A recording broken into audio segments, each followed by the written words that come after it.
Jaden was surfing one day and he just saw a plastic bottle floating in the water. And that image for him, it was a little bit too much for his 10-year-old mind. I would see plastic in the ocean sometimes, and I would also go to school and I would learn about, the Pacific patches that kind of float around and gather from the currents all the plastic water bottles that are seen by like cruise ships and stuff. And I would show my parents and I'd be like, oh my goodness, like, Mom, Dad, like, look at this, like, this is crazy. It was sort of his introduction to the relationship between human beings and the environment.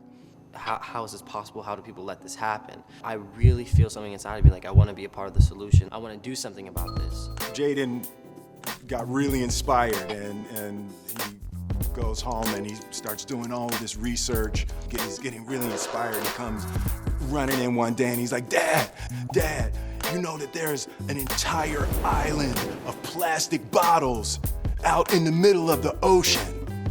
And as a parent, look at your child, and I was like, did you tell your mother about it? So then that's just when my parents were like, all right, we gotta send you to Miguel. Sit down with Miguel.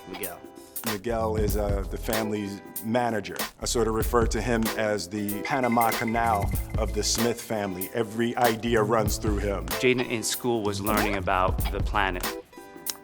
Around that same time, Jaden came and just said, he came back one day from school and was just on tilt. I really want to do something about this, like whatever it is. I just want to be proactive in the environmental conversation as a family. I think everyone kind of took it as kid learned something new and he's hot about it. So, he will learn other things and move on. He never moved on. So Miguel sent Jaden to Drew, and Drew Fitzgerald. He's worked with our family for a while, and he's like a genius, Drew was the first person that was teaching me about like the effects of global warming, CO2 emissions, acidic oceans. Jaden called me and he had a lot on his mind. He was very concerned about ocean plastic, microplastics, things like that. And I'd had a bit of a background in environment and water scarcity, innovation, materials, things of this nature. If you've ever met Jaden, he has a lot of energy. When he gets his hooks into some idea, he channels all that energy towards that. So we sat down and questions just about, ocean plastic and microplastics turned into access to water and turned into, well, how are plastics made? And they're made from fossil fuels, and what's a fossil fuel? And what does that consist of? And how are we getting those?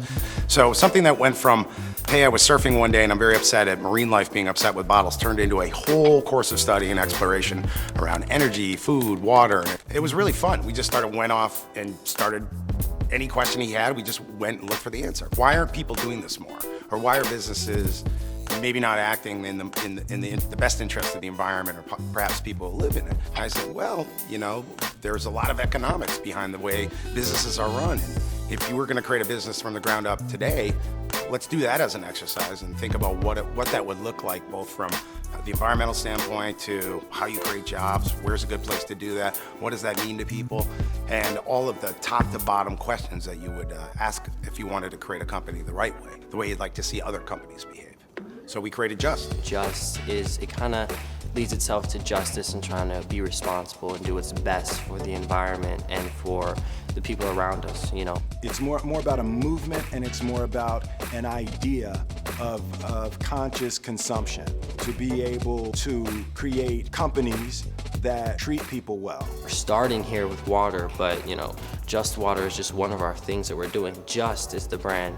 We're proud to say that it's not just something about creating a bottle that has a lower carbon footprint, but how this water gets into this bottle has been looked at every step in terms of being water efficient and helping the people that actually own the water, help them take care of their own watershed. Drew came up with an amazing design and name and social impact. What was also really important was to be able to establish an American company in an American city, and Glens Falls has some of the highest quality water in the world. Glens Falls has also suffered. They've had a loss of industry, so going into a town and to be able to be a part of the revitalization And we created what I would say is probably historically the first time a community, a public entity, has partnered with a private entity to commercialize their water jointly. And as such, it's creating revenues that go back into the city to help protect their water infrastructure, to make the city more water efficient. When we first started off, this bottle was made primarily of paper, and the plastic that was around it was still made from PET, petroleum.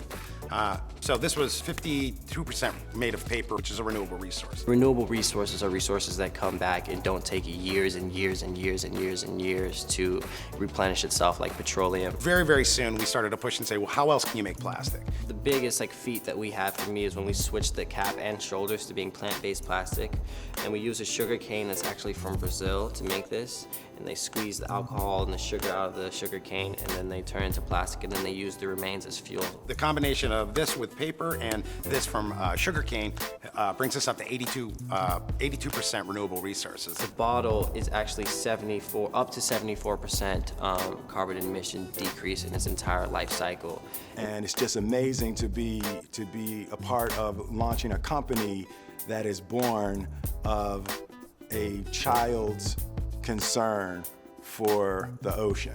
It comes from such an innocent and pure origins and such a pure background and base that we're always gonna keep going and striving to do more and more and more for the environment and for social impact around the world of water rights and water everywhere. So we're gonna continue to give just better to the world as long as we're around, and that's why we're here.